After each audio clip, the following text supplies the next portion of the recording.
Hey YouTube, my name is Tariq. I'm a music photographer and videographer based out of Portland, Oregon. This is one of my most highly requested videos, and I'm happy to share all of the knowledge I've learned over the last 6+ years regarding rates and finances in the concert photography space. But first, a couple of things. This video is not meant to make waves. Talking about concert photography rates, or even money in general, can kind of feel taboo, so to speak. But in this case, I'm just explaining my own experiences and my own opinions on this topic. I mentioned some relatively big numbers later in this video, and none of it is meant to be a flex. This video is strictly to inspire artists like you to create bangers and make some solid income doing it, whether it's a side hustle or your main job. Next, anything mentioned in this video is of course not financial advice and is for entertainment purposes only. We'll go over a wide variety of topics such as spec work, value-based pricing, the minimum payment you should accept per artist, how to maximize your profits, and so much more. I think all of the information is important, but if you're here for only the juicy stuff, it starts at this timestamp right here. Lastly, I hope that by the end of this video, you have the knowledge that you need to grow your business and get paid for your photo and video services in the music industry. Let's get started. First up, we're going to talk about spec work or speculative work. This is when you, the photographer, works for free or at a reduced rate in hopes of securing paid work in the future. I know, you're probably wondering why Tariq is talking about working for free in a video about concert photography rates. Well, if you don't have a portfolio of work that establishes credibility, nobody's gonna hire you. And if nobody hires you, you're never going to be able to build that portfolio in the first place. And when I say portfolio, I'm not talking about an Instagram feed. So how do you build a portfolio if you don't have access to the photo pit, or if you're not able to bring your camera into the venue? Well, spec work is the hardest thing about this. You're gonna need to humble yourself and start small and shoot for free. Now keep in mind, this is the one time I'll advocate for shooting for free. But after 2 to 6 months, depending on how many shows you shoot and how fast you build your portfolio, I would advise never shooting for free again because you're worth way more than that. Plus, once you get that first deposit from a client, there really is no going back. Now for some transparency on my end, for all of 2017 and some of 2018, I shot work for free. I started as small and local as I could just so I could get my camera into the venue. So if you're in the portfolio building stage of your concert photography journey, make sure to contact your local clubs and venues and offer free work in the context of building that portfolio. You can even contact the openers at these small, medium, and even larger size shows, as they won't be against free work. But we'll talk more about that in a little bit. Shoot as much as you can at these smaller shows. And while you're at it, this is a great time to meet as many people as you can in the industry so you can simultaneously build that network. By the end of this video, you'll realize how important building that network and having a good rapport with who you're working with truly is. Oh, and before we move on to the next section, I use Squarespace for my portfolio. But if you're strapped for cash, I'm sure there are cheaper or even free options out there to display your work online.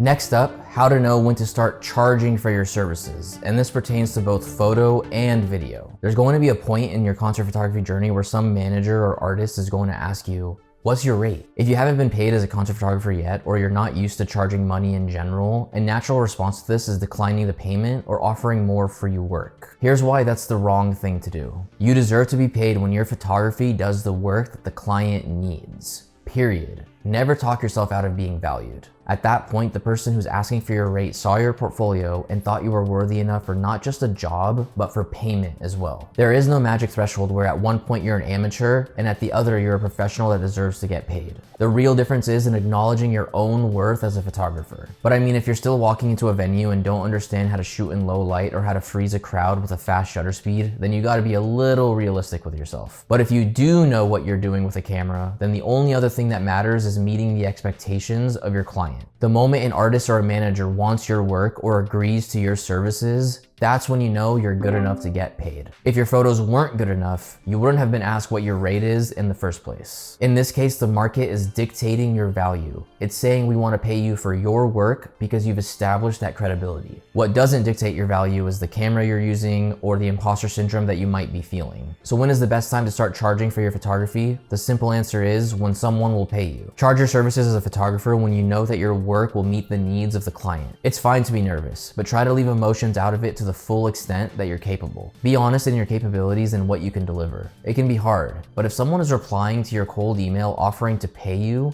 believe in their belief in you. Meeting the needs and expectations of your clients is what a professional does. And when you can do that for both photo and/or video, you deserve to start charging for your work. Now, let's talk about value-based pricing.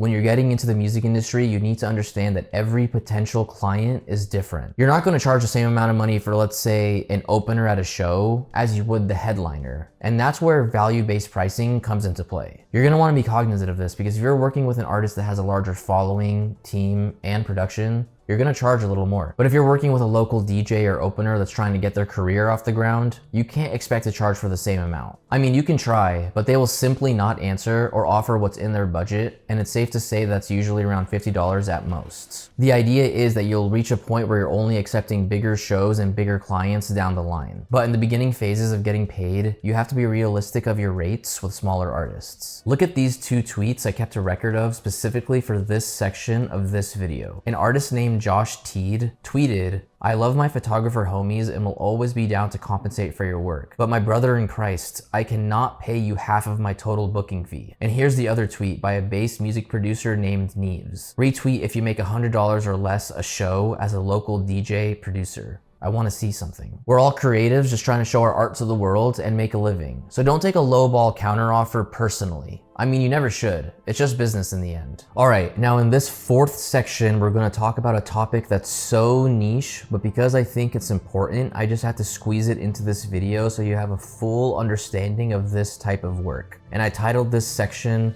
Client Expectations and Assumptions.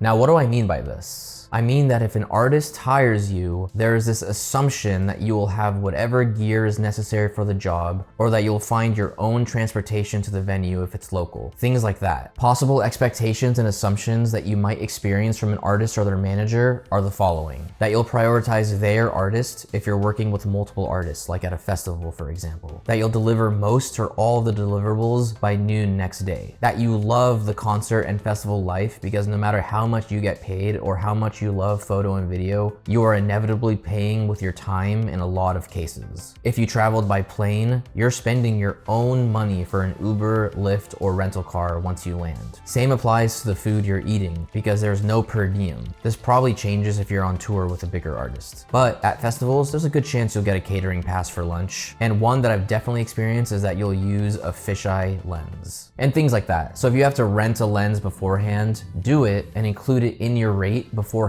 What you shouldn't do is explicitly mention that you're adding a $30 increase in price for a lens rental because they expect you to have the gear necessary for the job, and it can be off-putting for someone who wants to hire you. I hope that made sense. If you need further clarification on this section of the video, just drop your questions down in the comments. Now for the real juicy part of the video. In this section, I'm going to straight up tell you the minimum payment you should accept per artist. Now to reiterate, this is just my opinion and what I've come to find in my experience over the years. Also, this assumes that you're working with a somewhat established artist that is touring, maybe headlining a show, and has a following, and that you are an established professional concert photographer by this point. Of course, to account for inflation, this should be around $50 more, but I'll cut the artist some slack. The absolute minimum payment you should accept per artist is $350.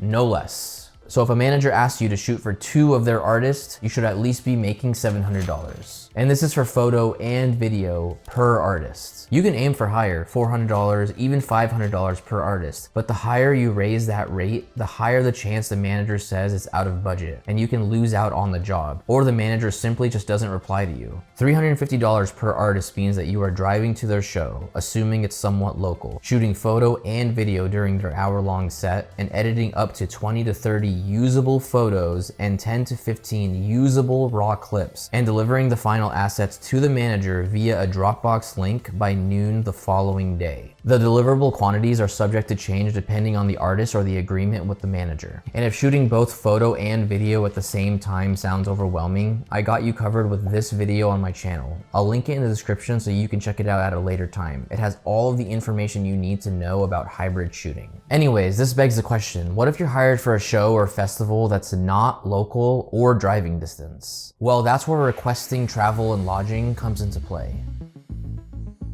If you're ever hired to photograph or film an artist at a festival that is in another state or country, you might find yourself in a dilemma where the cost of airfare and lodging is more than what you're actually going to get paid. I can tell you right off the bat to never pay for your own airfare and lodging, and I personally would decline any bookings where the artist management expects you to cover your own flights and hotel, and you end up losing money in the process. The clout is simply not worth it. This is obviously under the assumption that you're treating this as a business. Now, with all of that said, this isn't a cold email video. I have that video coming down the pipeline, but here's how to make that request in your cold emails. Say something like, my all-in rate is plus airfare and lodging, as I am based in Portland, Oregon. After that, an artist manager will reply that they either don't have the budget, or you'll get an email reply like this example on your screen now. And once you've established that you're worth getting flown out to create amazing content for these artists, you'll start getting asked for your entire rate, including airfare and lodging, before even having to mention it yourself. Now that we've covered the minimum payment you should accept and how to get compensated for airfare and lodging, it's time to talk about how to maximize your profits.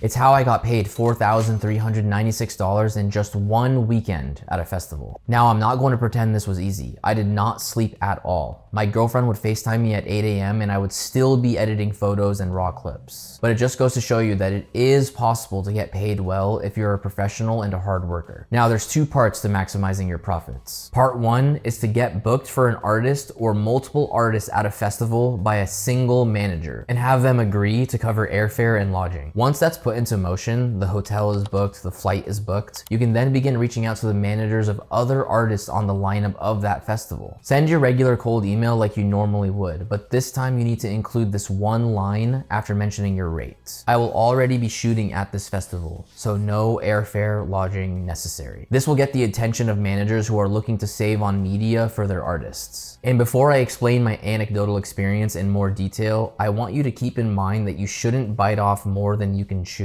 And do not take on more artists if your work begins to suffer with one or all of your clients that night or that weekend. Know your bandwidth and have workflows and systems in place. And obviously prioritize the team that's flying you out, especially if there's overlapping sets. Now, for my specific experience, the festival in question was EDC in October 2021. I got hired for 4 artists who were all part of the same record label at $400 each, plus airfare and lodging. I had worked with the senior manager of that record label before, and they really loved my work, and we built a good rapport. I then reached out to a manager that I also had a previous correspondence with, and got hired for 2 of their artists at $400 each. And last but not least, a client that initially didn't hire me due to already having a photographer reached back out to me last minute at a $500 rate. Before taxes, I made $2,900 shooting 7 artists that weekend, the most I've made from concert photography in a single weekend. If you're wondering about the additional $1,496 to equal out to $4,396, well, that was the airfare and lodging coming back to me. Now, like I said, this wasn't easy by any means, and if you don't have the mental endurance to really grind it out for an entire weekend, I wouldn't recommend trying it. And just for fun and to truly motivate you, I actually was at 3 festivals that October, and I even did 1 lifestyle shoot for an artist. So including the airfare and lodging from EDC, for the entire month of October 2021, I made $6,596 just from concert photo and video. But also, just to reiterate a few things, I sacrificed a lot of sleep that month. That total of almost $6,600 is pre-tax, and almost $1,500 of it was airfare and lodging costs coming back to me. I paid for my own gas for 2 of the festivals and my own food and lens rentals as well. I don't know the exact true net profit, but I do know that it was a lot of fun and it was totally worth it. And to truly exemplify my point, the following month in November 2021, I was hired on for Dream State SoCal, and including compensated airfare and lodging, I made $3,825 gross. And between those 2 months, you can do the math. And the secret isn't really so secret. Shoot for multiple artists, have workflows and systems in place, and create the most unique and fire content any artist has ever seen at a super fast turnaround time. And you'll succeed in this space.